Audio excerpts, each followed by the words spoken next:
I think it's important for people to know this. Yes, the result wasn't what we all wanted, but in my opinion, I still think it was a win. 5, 4, 3, 2, 1. Go on the ball. What a race! California's Kevin Harvick does it. Straight naked right there. You're the man. Welcome to Kevin Harvick's Happy Hour, presented by NASCAR on Fox, and we're happy to have Cliff Daniels in the studio today to give us a little more insight on who he is, how he got to where he is. I was so intrigued with everything that the 5 team and Cliff has created with the environment that they work in, that I thought it would be a great idea, especially after a win, to bring him in and fill him out on how he got to the point he is today in his career. Well, Cliff, I'm happy that you came into the studio, because for me, looking at that screen right there and trying to do a Zoom interview never feels as good to me personally. But congratulations! Thank you on a great weekend. The last time I saw you was Saturday afternoon. You were sitting on the ground, covered in dust, standing on the side of the car. That's right. That's right. So, still have a fusor stain to show from it. Won't come off. So. Well, that's the way that goes. Yeah, but that's how it is. Tell me about the process this weekend, because I view this as a weekend that you guys probably look forward to, because you get practice. I know it's a new repave, but the practice and things that you can run through. Tell me how your weekend went leading up to the race. So to your point, having the extended practice opens up the window of opportunity for some R&D stuff that you typically don't get to do. You know, on our normal impound style weekends, you have the approved impound adjustment sheet that, it can almost be monotonous at times for us, because it's just the same thing week in and week out. We don't get to change springs. You don't get to change geometries and things like that you would be able to do, at a test or on an open weekend like this. So it's kind of refreshing just to get back and be able to make some changes to the car. And of course, there's question marks about the repave, the tire durability, and all those things going into it. Plus, just car setup things. Do we have the balance close? Have the travels right? All of that was so much, fun and more refreshing to do. You kind of forget that, as the way Cup schedules are nowadays. We had a great time with it, and we wanted to make sure we could tackle enough things to get an answer, and not try to stack so many things for practice that you kind of get lost, if that makes sense. So we had like 2 to 3 key objectives and hit those, and it was nice to go through. And you kind of, I felt like you kind of could get lost in the shuffle with the tires and the refires and everything that you had going on in practice. But how much of that do you take forward? How much do you look forward to Chicago and Watkins Glen and some of those other places for your road racing program to use that session? Yeah, it was valuable in that sense, just to make a couple key sensitivity changes to, the platform of the car that kind of like I spoke to, we just don't get the opportunity to do weekly. And now that we have some of those boxes, checked to a degree, it does give you a little more confidence in your approach to a Chicago and a place like that. The crazy part, when you think about Sonoma of old, not necessarily bumpy, but the old pavement, you had to have a lot of mechanical grip built into your car. So it was a little bit of an X factor with the repave. Yeah. It was kind of the mix between, a good mechanical setup and approach, and then you have to have enough air pressure in your tires. It's a repave. You have to have enough aero in your car. It's going to matter. We're going to Chicago. That place is so rough and bumpy, and the different transitions in and out of the pavement for the street circuit. That's kind of fun for us, because you really get to build around the car mechanically. Yeah. Have enough grip in the shocks and the springs and the bars. That'll be a little bit different than Sonoma, but still we learned, a few key things that'll help us. Well, you go into Saturday, go for the pole, have the contact with the wall, you fix the car. Were you 100% confident that the car was fixed or was okay? I would say well above 95% if I put a number at it. We were able to, NASCAR did a great job of working with us, and, obviously being respectful to their process for inspection and what you can and can't touch on the car. But checked the toe, checked all the control arms and toe links mechanically. It was fine. Body was pretty beat up. Yeah. So we had a bit of body work to do, but, which NASCAR was there and helping us with that the whole time. We had a little work to do, but we knew mechanically the car was sound. When you get to Sunday, you fire off, you go past Logano, or you drive up to Logano, and you kind of put yourself in position. And then it's just caution after caution after caution. Explain to us how that whole strategy kind of shook out and where you had to say, okay, now we got to start playing our cards. I know the first caution was so early that it probably didn't matter. But as you got to the second one, how did that all unfold in your mind and build as you went towards the end of the race? So the interesting thing, and of course only being a couple hours removed from it, that I see in the rearview mirror is we spent a lot of time preparing last week for different scenarios of 2 versus 3 stops and those within themselves that wasn't contingent upon cautions. In the next gen era at road course races, you just don't see that many cautions. Right. So, in a case like this, okay, is it going to be more offensive or defensive to be 2 or 3 stops? And then even within that, there was a couple, kind of sub points to those. The unexpected factor for the whole field, to your point, was the caution. So the point I'm going to make is we had prepared so well looking at the 2 versus 3 stop and all of those things. We kind of identified there won't be a time of the race that you're going to know if you have the right answer, but you have to commit to the path that you're on. And if you decide early that you're going to be a 2-stop car and then you punt and go 3-stop, you're just going to sacrifice track position and what the 2-stop could have resulted. Vice versa. If you pit early planning to be a 3-stop car and then you try to eliminate a stop, now you're going to be on defense. You have to get a full tank of fuel. You kind of get stuck in between. So the key principle we identified, whatever path you're on, stay on that path, own it. Yeah. And that is what we ended up having to do once we stayed out during all the cautions. Other guys flipped the strategy a bit on us, where they were going to net out with the track position. We had to figure out how to get back on offense. So you play all that out through the first 2 stages. You start running the thing out. You've got a 10 or 11 second lead, and you know that when you pit, that's going to flip. Yes. Did you think that the car would run as fast as it did when it refired and you would make that gap up as quick as you did? Or were you confident that the gap was going to be able to be made up as you got towards the end of the race? Being dead honest, I was convinced we were going to finish 3rd. Yeah. Dead honest. When the 17 and the 19 pitted, I believe we were 13 seconds behind them. They pitted early in the final fuel window. So, as I'm thinking through this, okay, if we pivot from the path that we're on and we pit with them, we're going to come out 13 seconds behind them on the same tires. No chance. And really would have cycled through probably 8th. And on the same tires as everyone else ahead of us. I just don't know that we pass and get up through there. So once they pit off ahead of us and you have the clean air advantage, Kyle was laying down some laps. Big laps. Okay. All right. So we're not out of this yet. And we weren't hemorrhaging as much time as I thought we would have at the time. So, okay, let's keep going. We knew kind of the mathematical, fall off numbers to hit to split the final stage, and getting closer to that was going to give us the best of both ends of our stint lengths. And once we kept getting closer to that, my concern was flirting with the caution. Caution comes out and you haven't pitted, you're toast. So you're kind of weighing the risk versus reward of staying true to the path versus a caution coming out. So once we pitted, came out, I knew there was a lot of disparity from our laps on tires to theirs. Like, okay, I can definitely see 3rd and getting to them. We all know it's going to be tough to pass next gen car to road course. But Kyle was he was on it. Yeah. What's he like in the car during those situations? Because we heard him say after the race that I didn't really know what was going on. I just thought everybody had to pit, and didn't they tell me that I got to go? Does he ask a lot of questions, or is he just a grinder? He was asking a lot of questions, and what he does very well is he will compartmentalize the current objective. So whatever the past objective was, gone over, that's behind us. What is the current objective? So he was asking a lot of questions in a good way, to understand who was on what tires around him, what our objective was going to be. And, it kind of took us a minute to get that communicated correctly to him. And once he knew what his objective was, we just kind of stayed quiet and let him go to work because he knew his job. He knew the mission. He knew what he had to do. Well, you guys you did a great job. I know I've been fortunate. And one of the reasons that I was looking forward to doing this is because I felt like I got to know you guys in a way different way than just we did before, right? You've got a great group of people. You've got a great driver, but it's not really about the driver. It's not about you. It's about everybody. It's just that magnificent group of people that just believes in the same common goal.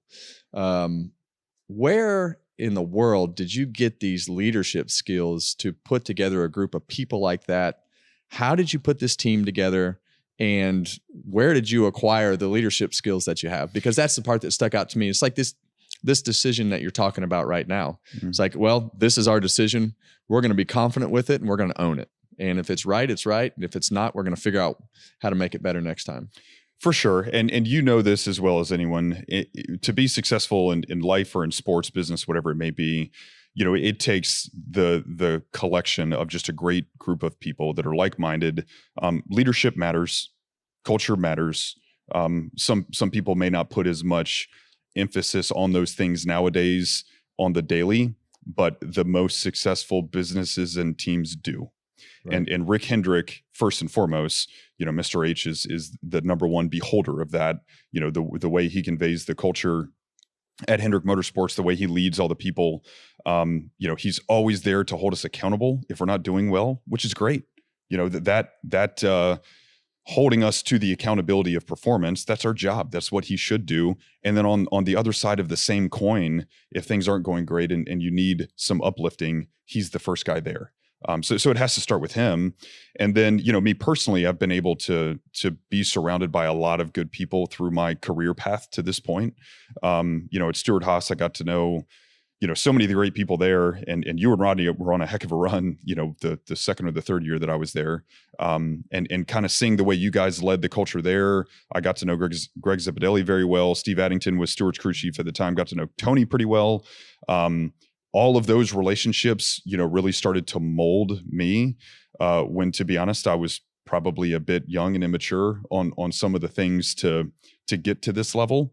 And then fast forward to when I go to Hendrick Motorsports, being able to work with, guys like Chad Knaus, Greg Ives, Alan Gustafson, Jeff Andrews, who probably doesn't get enough credit that he deserves, Jeff Gordon, Rick Hendrick, all those guys.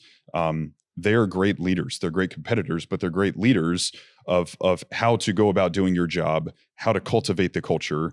And we've just tried to continue to embody that on the 5 team. And I think we're fortunate to have a young group of men that are racers first. And when you have the quality, at this level of being a racer first, the grind is the grind. It's not really unforeseen to a lot of these guys. I mean, even when we get a 24, 25-year-old guy on our team and we get him from years and years of racing experience, the cup grind is just a different kind of grind. He knows how to do that. And then we teach him how to work on a cup car and how to, do the things daily that you have to do to stay operating at a high level.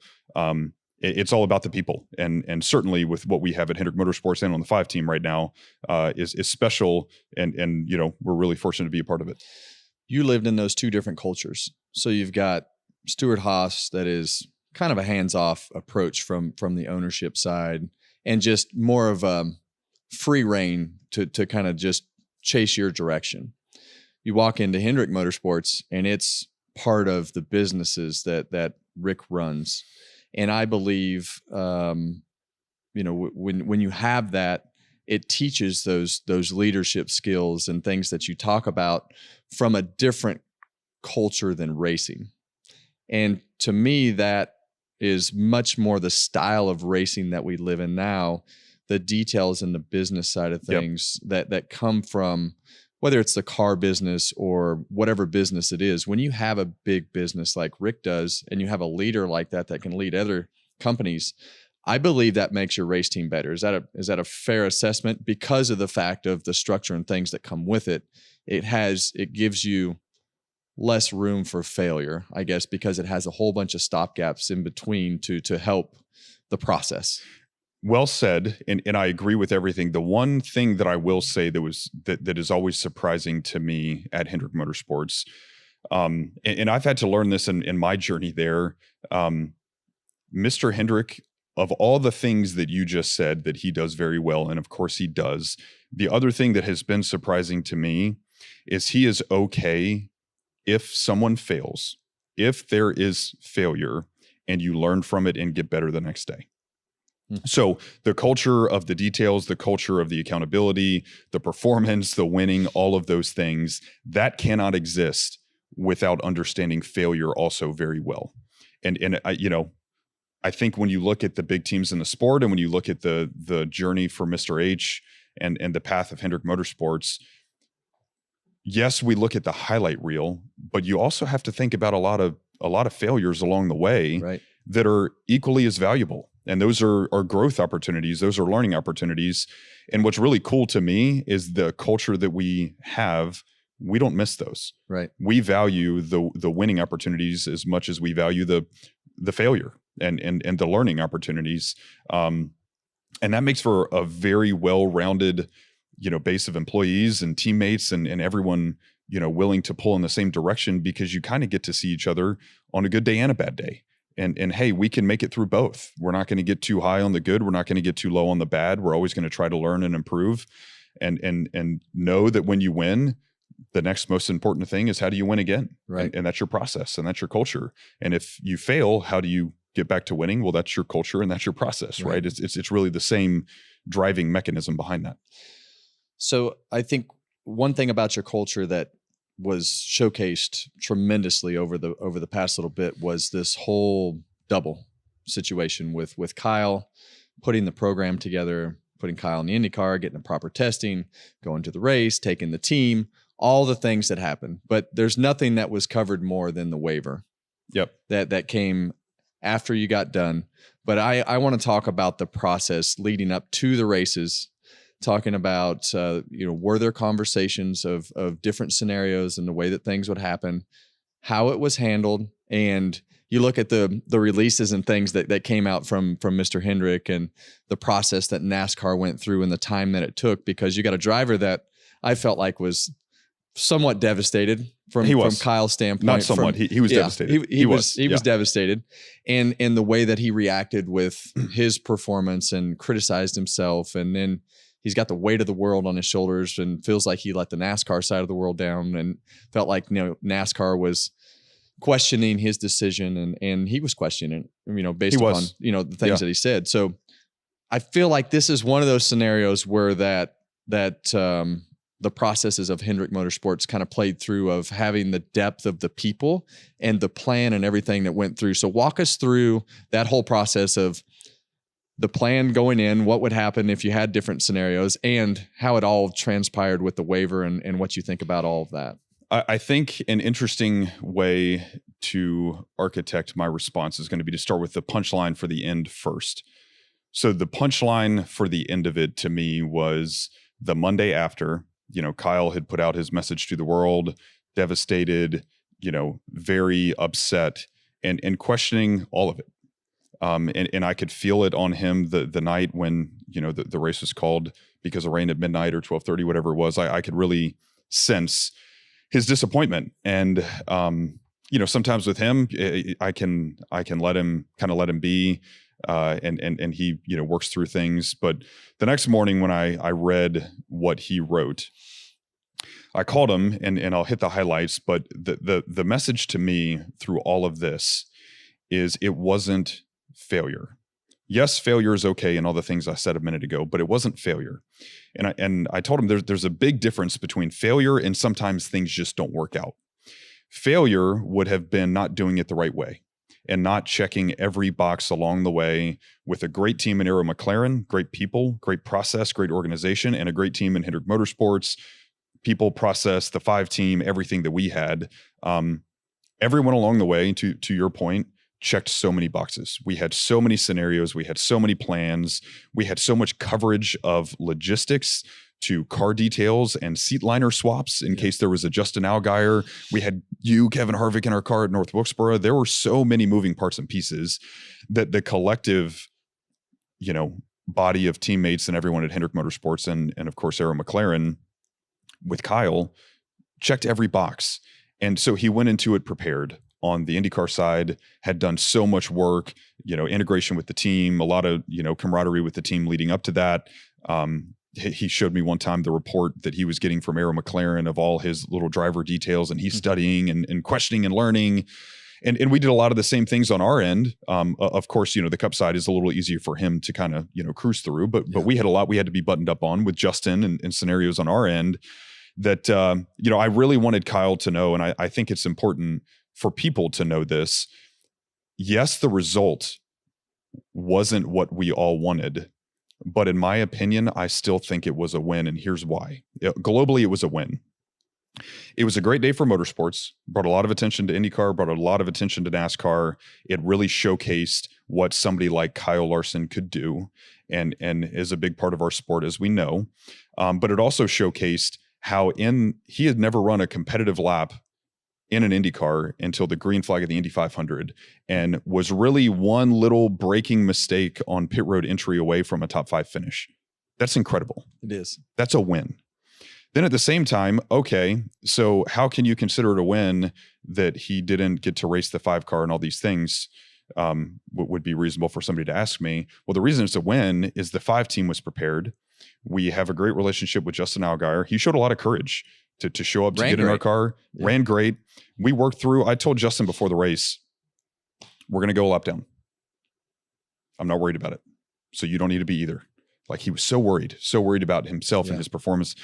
I promise, once you get comfortable, we get you comfortable in the car. We'll talk through things. We're probably going to get it back, and we're probably going to be pretty competitive.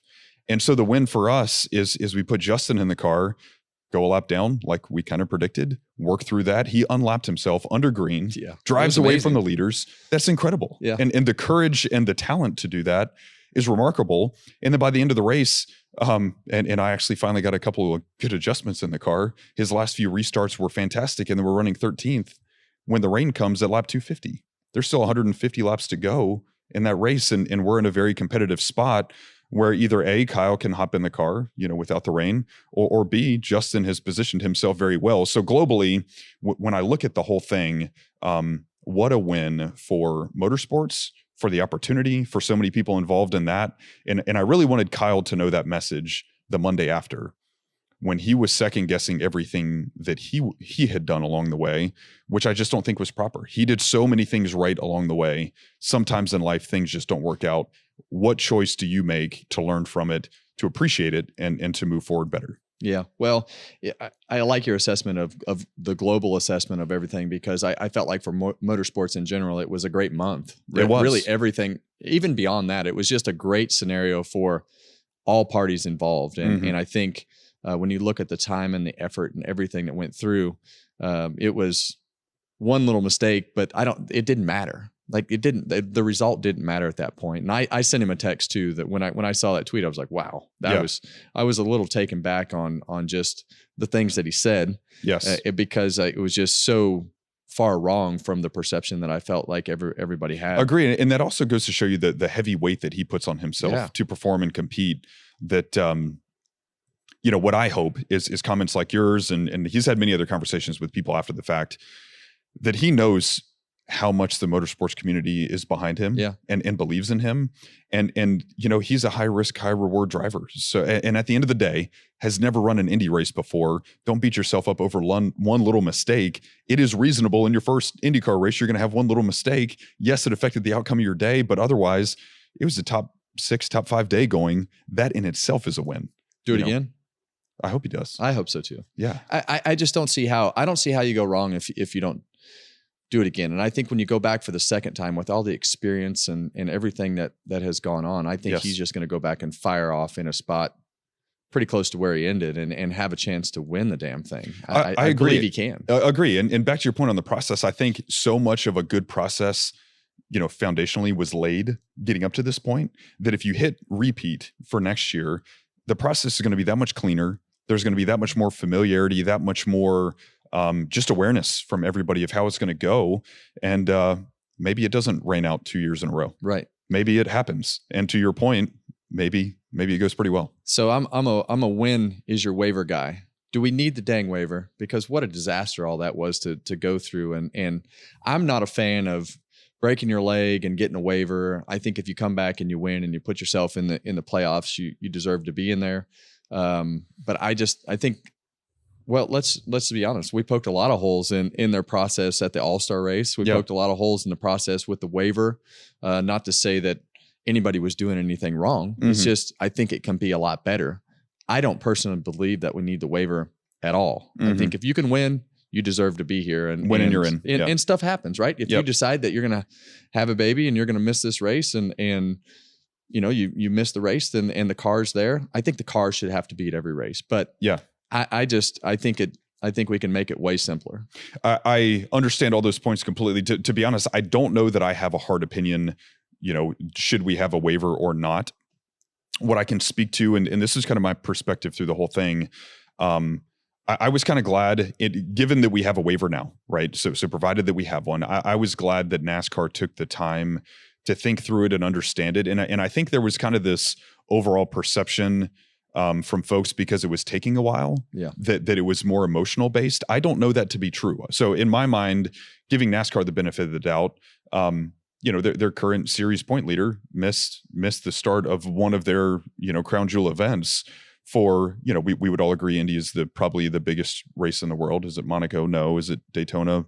No, it's really Indy. So understandable from all sides for them to be thoughtful in evaluating the yes or no piece of granting it to Kyle. But I was also thinking at the time, maybe moving forward, they are setting the precedent now that they will be, a bit more thoughtful moving forward on cases like this.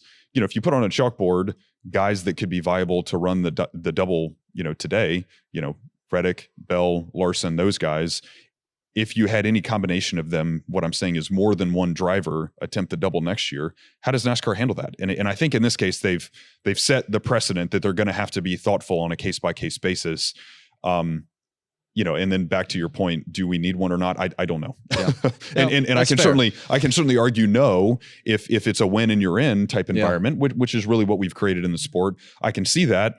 But under the context that now we do, I think NASCAR has set a good precedent that they're going to evaluate it closely. There was a lot of communication they had with us leading up to and after the fact. And I think they were right in taking some time to make a good decision. So we criticize our drivers all the time for being boring, for not having a personality, which I disagree with. Mm-hmm. Kyle Larson, he's not a super over the top personality, but he's one of the most popular drivers because he races. Yes. And we talk about building stars all the time. In our sport. NASCAR talks about it. TV networks talk about it. Everybody talks about building stars. The best way for these guys to be stars is to be in a race car doing things that they do 100%. Outside of what we do here, because we get in our bubble. And Kyle Larson is a bigger star today than he was a month ago because he went and did what he did at the Indy 500. Of course. And it's not a knock to NASCAR. It's not a knock to anything that Kyle Larson does from a personality standpoint. But you said it earlier. Kyle Larson is a star because he is so dynamic and so spectacular in a sprint car, in a go-kart, in a stock car, in an Indy car. He could go drive Zach Brown's McLaren's F1 car right now to test and be competitive. He could. And you know that, I know that, and everybody in this business knows that. If you want these guys to be stars, you have to do, and Hendrick Motorsports was the exact opposite of what they are right now with Kyle Larson. I know. They wouldn't let their drivers do anything because at that point in NASCAR, you could make anybody a star if they were in victory lane and the sponsors were everywhere. Now you got to find other avenues to do it. And you guys kind of broke the mold and flipped it around at Hendrick with Kyle by letting him do whatever he wants to do to a certain degree with structure, organization, common sense, and all the things that come with that. I believe that all those drivers that you just named need to be right there with Kyle Larson every once in a while. Running the Indy 500, running the 24 hours at Daytona, going to do things that are outside of that box. Having Christopher Bell not race sprint cars is an absolute fail for Joe Gibbs Racing to build his stardom. And I think that you hit the nail on the head right there with the Indy 500 stuff and what it means to racing. For sure. And I think you're spot on with what you're saying. And part of the reason that, Kyle is able to achieve the popularity that he does, he still understands how to appreciate all of the aspects of motorsports that isn't just going to compete to win. It's the fans. It's the teammates, the team members. I've been very fortunate to interact a lot with him when he's running a dirt late model for Kevin Rumley or a sprint car with Paul Silva and a lot of the dynamics that they have. He's such a friend and a teammate to every single one of those guys, no different than he is to anybody on the 5 team. And I think the fans at a sprint, sprint car racetrack, a dirt track in the middle of the country, they see that. People on a cup weekend, they see that. And he sticks around after every race and signs autographs and does all those things. Another thing that I will say that's to highlight your point, 2 days after things didn't work out for the double. He won the sprint car race that Tuesday. Yeah. Winning, to your point, winning cures all. It does. That's just the great dynamic that you guys all have right now, right? Because he's got great people around him. He could fall off into that black hole if he didn't have you and Rick Hendrick and his family and all those people reminding him of how great that scenario was if he just falls into the pressure. But I think that comes from a great group of people. So we got a couple of fun questions. So first one is, what was the first car that you ever bought to drive on the street? To drive on the street was actually hand-me-down. I'm going to forget the year. I would say late 90s Chevy Silverado that was my dad's. And I loved the truck, would always ride to work with him. And it was 4-wheel drive. I thought that was so cool. Yeah. And so that was my first vehicle, was a black 1990 something Chevy Silverado. Sell it or wreck it? Sold it. Sold it. Okay. Didn't wreck it. Yeah. Didn't wreck it. Well, you never know where that story is going to go. That's right. So the most pressing question that I have came up on the show earlier. Okay. And apparently there was a kickball team. Oh yes. And Mamba claims that he was the best athlete on the team. He knows better. Okay. And he also claims that this was a multi-year process of kickball. Yep. Please explain to me, was Mamba any good at kickball, and who was leader of this team? So to add to, did it have a name? We had several names over the years. Okay. Probably not proper to say on here. Some of them weren't proper to say on here. I think we started as the Jiminy Kickets. Okay. I think that was the first team name. And to add this to your list of hilarious Cliff quotes, I used to always tell the kickball team before and after a game, kickball is not a matter of life and death. It's bigger than that. Of course you had. Of course you had quote for the kickball team, because everything becomes a competition. Oh, for sure. I was the most intense, insane person on a kickball field that you've ever seen. And we had Skip Flores, Corey LaJoy, my sister, her husband, Doug. We had Mamba. We had a lot of other, guys and girls that were our age and just had a lot of fun doing it. I'm going to say we played 5 or 6 years in a row, 2 seasons per year. And we either won the championship or finished second every single time. Yeah. So you didn't every single time. You haven't answered my question yet. Oh, who's the better athlete? No, was he any good? We know he's not a good athlete. So, okay. So Mamba, he was really good at talking about how good. Hype. He had a lot of hype. Okay. A lot of self-promoted hype. Leading into the games that, it was so funny. He was a hit or miss guy. Like, he would get up and just have a huge kick, huge whatever, or he would strike out and I would just dog him. I would just absolutely dog him. Sounds like our show. Oh, for sure. Yeah. Yeah. We had a great team. A lot of fun. Well, it's always, I think that the NASCAR community in itself is a great place to grow up, work, be, especially with when you get to be in situations like this where you get to be around your friends and people on doing things that are outside of racing. And I think that's a lot of work, but there's also a lot of things that come with it that are great. So thanks for taking the time today. Thanks for having me. We appreciate it. Congratulations Thank you. On the weekend's win and giving us a little bit of insight into your world. Yeah, it's been fun. Thank you. Well, we want to thank Cliff for coming to the studio today and spending a little time with us to give us some insight on who he is, where his team's at, and everything that makes him tick. So I enjoyed that, and I hope you did too. So we encourage our closers to follow us on YouTube or anywhere else that you get your social media at Harvick Happy Pod, and we'll see you next week.